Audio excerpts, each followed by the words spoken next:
नमो भगवते महावराहे। आज कोकामुख तीर्थ वरा क्षेत्र का महात्म्य सुनेंगे। भगवान वरा कहते हैं, वसुंधरे, अब मैं तुम्हें गोपनीयों में भी एक परम गोपनीय रहस्य बतलाता हूँ, जिसके प्रभाव से पशु योनि में गए हुए प्राणी भी पाप से मुक्त हो जाते हैं। इसे तुम ध्यान से सुनो। जो मानव अष्टमी और चतुर्दशी तिथि में स्त्री प्रसंग नहीं करता तथा दूसरे के अन्न को खाकर उसकी निंदा नहीं करता, वह मेरे लोक को प्राप्त होता है। बाल्यकाल में भी जो सदा मेरे व्रत का पालन करता है, जो जिस किसी प्रकार से भी सदा संतुष्ट रहता है तथा जो माता पिता की पूजा करता है, वह मेरे लोक में जाता है। जो परिश्रम से भी प्राप्त सामग्री को बांटकर खाता पीता है, जो गुणी दाता तथा संयत भोक्ता है तथा जो सभी कर्तव्य कार्यों में स्वतः लगा रहता है एवं अपने मन को सदा वश में किए रहता है, वह मेरे लोक को प्राप्त होता है। जो कुत्सित कर्म नहीं करता, जो ब्रह्मचर्य व्रत का पालन करता है, समर्थ होकर भी जो संपूर्ण प्राणियों पर क्षमा दया करता है, वह मेरे लोक को प्राप्त होता है। जो निष्प्रह रहकर दूसरों की संपत्ति के प्रति कभी लोभ नहीं करता, ऐसा पुरुष मेरे लोक में जाता है। वरारोहे, एक गोपनीय विषय जो देवताओं के लिए भी दुष्प्राप्य एवं दुर्गेय है, उसे अब तुम्हें बता रहा हूँ, सुनो। जरायुज, अंडज, उद्भिज और सेदज, इन 4 प्रकार के प्राणियों की जो हिंसा नहीं करता, जो पवित्रात्मा एवं दयाशील है और जो कोकामुख नामक तीर्थ में अपने प्राणों का परित्याग करता है, वह मुझे परम प्रिय है। मेरी कृपा दृष्टि से वह कभी व्युक्त नहीं होता। पृथ्वी बोली, माधव, मैं आपकी शिष्या दासी और आप में अटल श्रद्धा रखने वाली हूँ।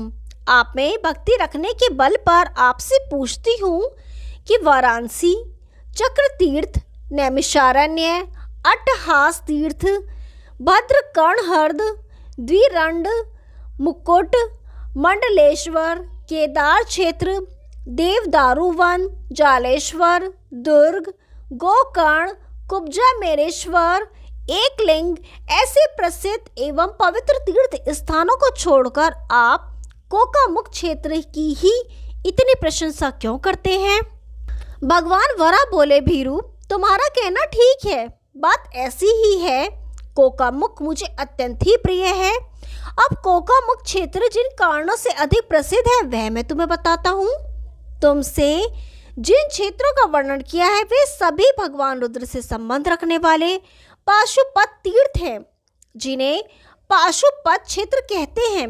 किंतु यह कोकामुख क्षेत्र मुझ श्री हरि का है। वरानने, इसी विषय में मैं तुम्हें एक परम प्रसिद्ध उपाख्यान बताता हूँ। इसमें कोकामुख क्षेत्र की प्रसिद्धि का हेतु सन्निहित है। एक बार इस कोकामुख क्षेत्र में मांस के लोभ में एक व्याध घूम रहा था। वही एक कल्प जल वाले सरोवर में एक मत्स्य भी रहता था।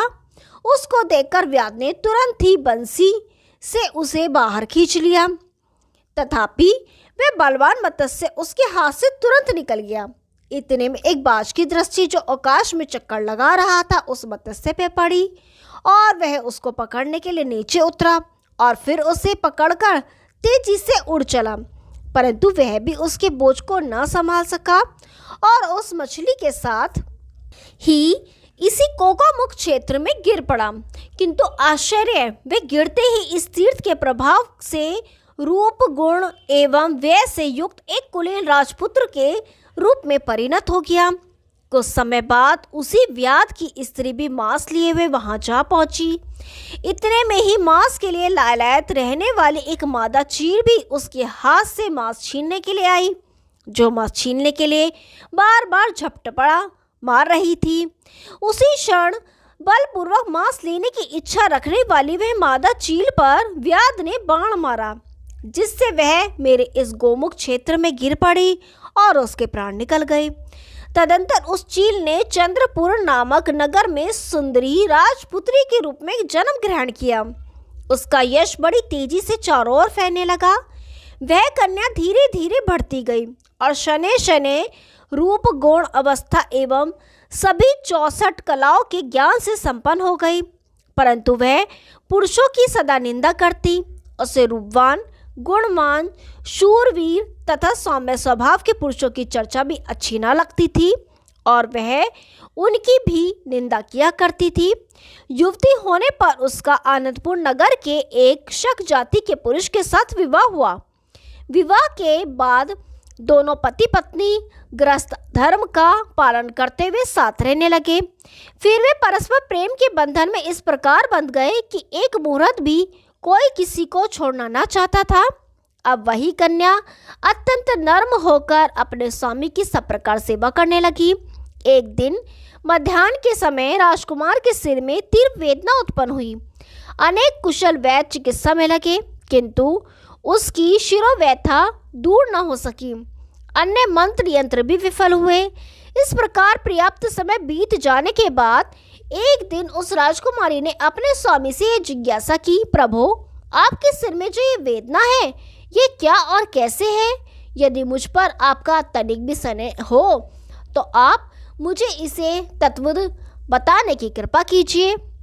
अनेक कुशल वैद्य आपका उपचार कर रहे हैं, पर उन्हें वेदना दूर करने में सफलता नहीं मिलती है। इस पर राजकुमार ने कहा, ब्रदेव, क्या तुम यह भूल गई कि यह मनुष्य शरीर व्याधियों का ही मंदिर है?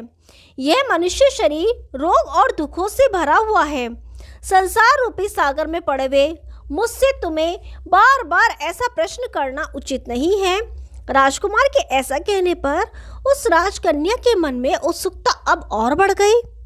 कुछ दिन बाद पुनः उस राजपुत्री ने अत्यंत आग्रहपूर्वक उस प्रश्न को राजकुमार से पूछा।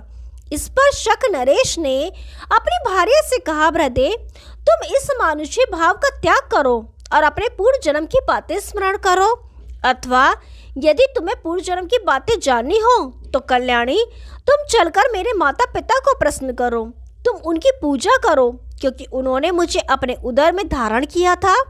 उनका सम्मान करके और उनकी आज्ञा लेने के पश्चात मैं कोकामुख क्षेत्र में चलकर तुम्हें निस्संदेह प्रसंग सुनाऊंगा। आनंदिते, अपने पूर्व जन्मों का ज्ञान देवताओं के लिए भी दुर्लभ है। सारा वृत्तांत मैं तुम्हें वहां बताऊंगा।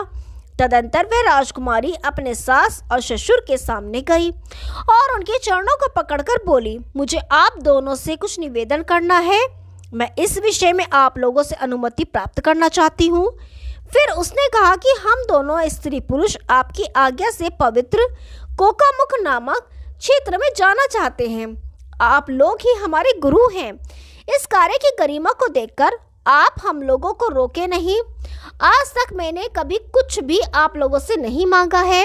यह प्रथम अवसर है कि हम आपके सामने याचना करने आए हैं।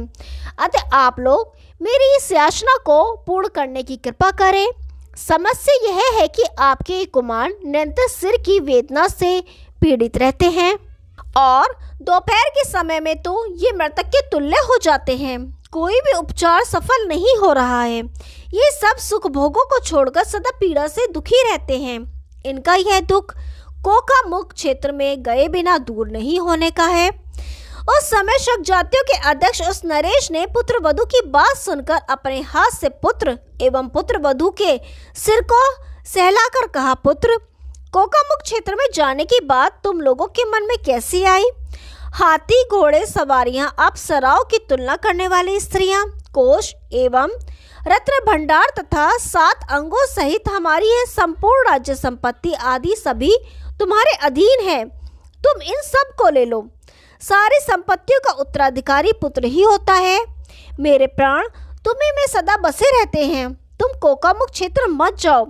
पिता के इस प्रकार कहने पर राजकुमार ने उनके चरण पकड़ लिए और नम्रतापूर्वक कहने लगा, पिताजी, राजकोष, सवारी अथवा सेना से मेरा क्या प्रयोजन?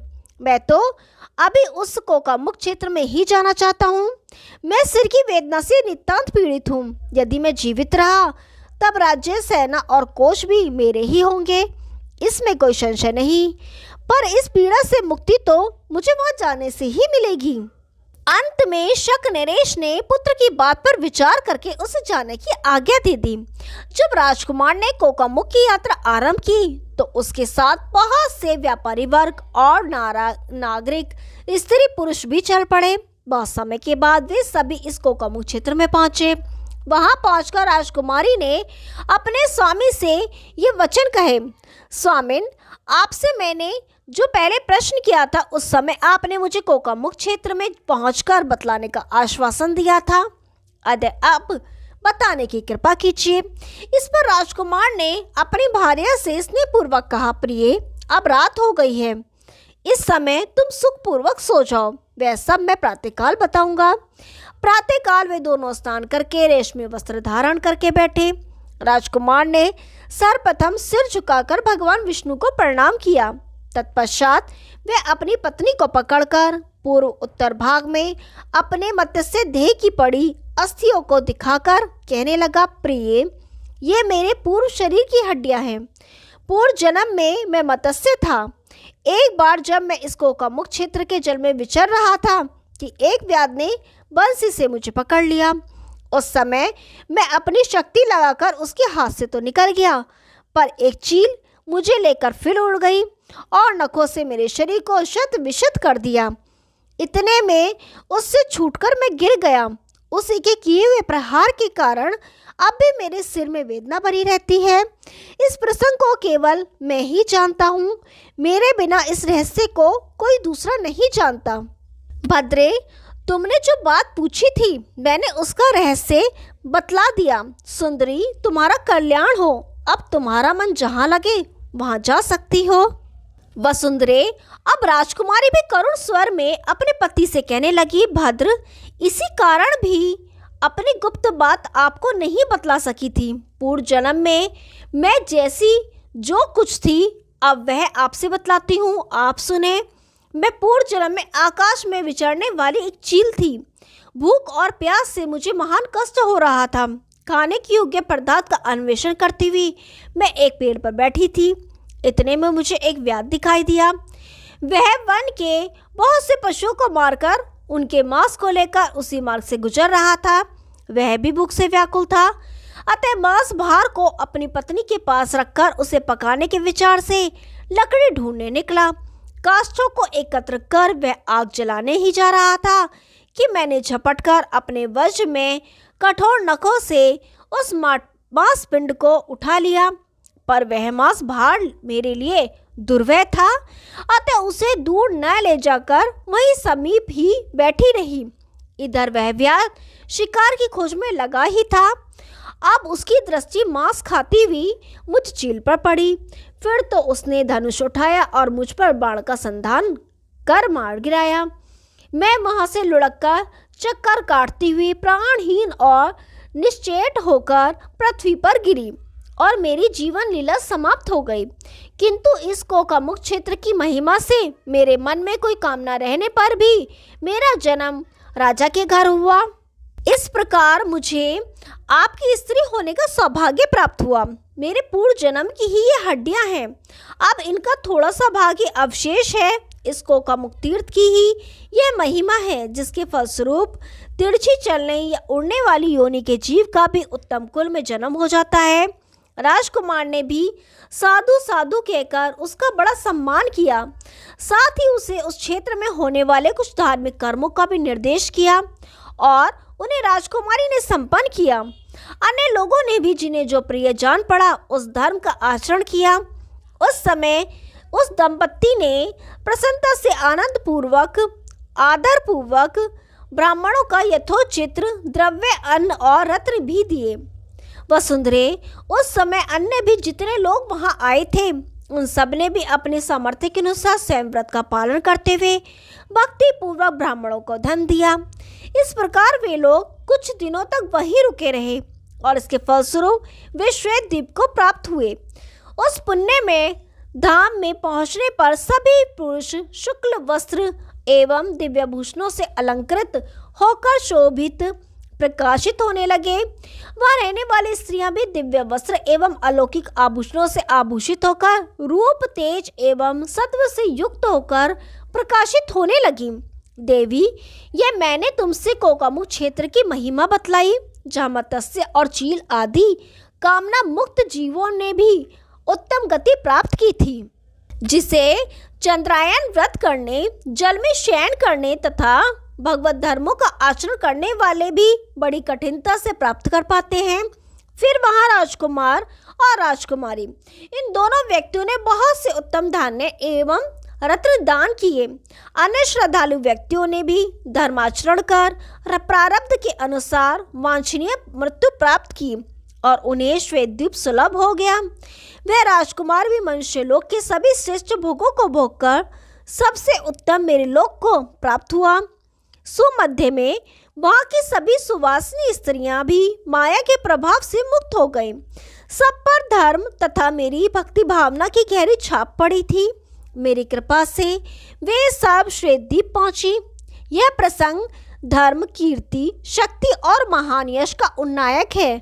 यह सभी तपस्याओं में महान तप, आख्यानों में उत्तम आख्यान, कीर्तियों में सर्वोत्तम कृति तथा धर्मों में सर्वोत्तम धर्म है, जिसका वर्णन मैंने तुमसे किया। बृहदे, जो क्रोधी, मूर्ख, कृपण, अभक्त, अश्रद्धालु तथा शठ व्यक्ति है, उन्हें यह प्रसंग नहीं सुनना चाहिए।